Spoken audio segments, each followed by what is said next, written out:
আমার মরণ আসিবে কখন কেউ তো জানে না, আমার মরণ আসিবে কখন কেউ তো জানে না।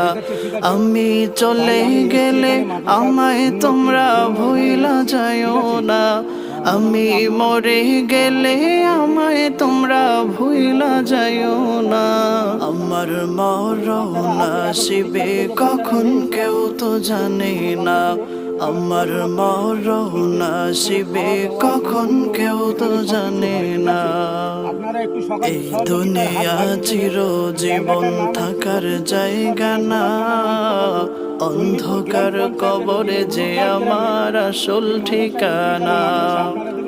এই দুনিয়া চির জীবন থাকার জায়গা না, অন্ধকার কবরে যে আমার আসল ঠিকানা।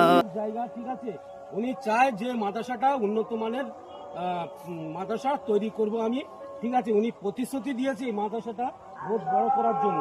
আপনারা একটু সহযোগিতা করবেন এই মাদ্রাসার জন্য, ঠিক আছে। সবাইকে অনেক অনেক অভিনন্দন, আন্তরিক প্রীতি, শুভেচ্ছা, ভালোবাসা, কৃতজ্ঞতা, ঠিক আছে। বাচ্চারা, অনাথ বাচ্চারা, ঠিক আছে, এতিমখানা মাদ্রাসা, এখানে পড়াশোনা করা হয়। দেখুন এই ছোট ছোট বাচ্চারা এখানে যাতে পড়াশোনা ভালো হয়, আপনারা একটু সহযোগিতার হাত বাড়িয়ে দেবেন, ঠিক আছে। তাই মোটামুটি একটু দেখুন, লক্ষ্য নজর করে, ঠিক আছে, এই মাদ্রাসাগুলো। আচ্ছা ঠিক আছে। আচ্ছা, মাদ্রাসায় এখানে আছে আমাদের যিনি পড়াশোনার মানে টিচার আছে, টিচার উনি কিছু আপনাদের সঙ্গে বক্তব্য রাখবেন, কিছু বলুন। আসসালামু আলাইকুম রাহমাতুল্লাহি ওয়া বারাকাতুহু।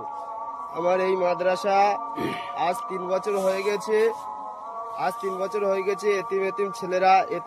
এতিম ছেলেরা পড়ে এখানে অনেক কষ্টের সাথে এরা পড়াশোনা করে। আচ্ছা, এদের অনেক জরুরত আছে, যেমন আমাদের এই পুরো জমিনটা আমাদের এই মাদ্রাসার জমিন। আমরা আগামীতে কত বড় জমিন পুরো এক মাদ্রাসার জন্য দান করে দিয়েছে। আমরা আগামীতে এখানে বিল্ডিং করব চিন্তা ভাবনা আছে। আরো ছেলেদের এই যে আমরা পুকুরে গা ধোয়া করি, সেই পুকুরে একটা স্নানের ঘাট বা পায়খানার ব্যবস্থা করে দিলে আমরা খুব খুশি হব। একদম, মানে পুকুরটা কোথায়? ওই মানে সামনে, তাই তো? হ্যাঁ, এই সামনে, মানে এই যে পুকুর আছে এখানে, মানে বহুত মানে এরিয়া আছে মাদ্রাসার। যিনি উদ্যোক্তা উনি, ওনার সম্পত্তি প্রচুর এখানে, ঠিক আছে। এই সম্পত্তিটা এতিমখানা মাদ্রাসার জন্য দান করে দিয়েছে। পায়খানাটা অনেক দূরে দেখা পাচ্ছেন, এই পায়খানাটা একটু সাইডের কাছে আনার চেষ্টা করছে, অর্থের অভাবে কিছু করতে পারছে না। আপনারা একটু সহযোগিতা করবেন।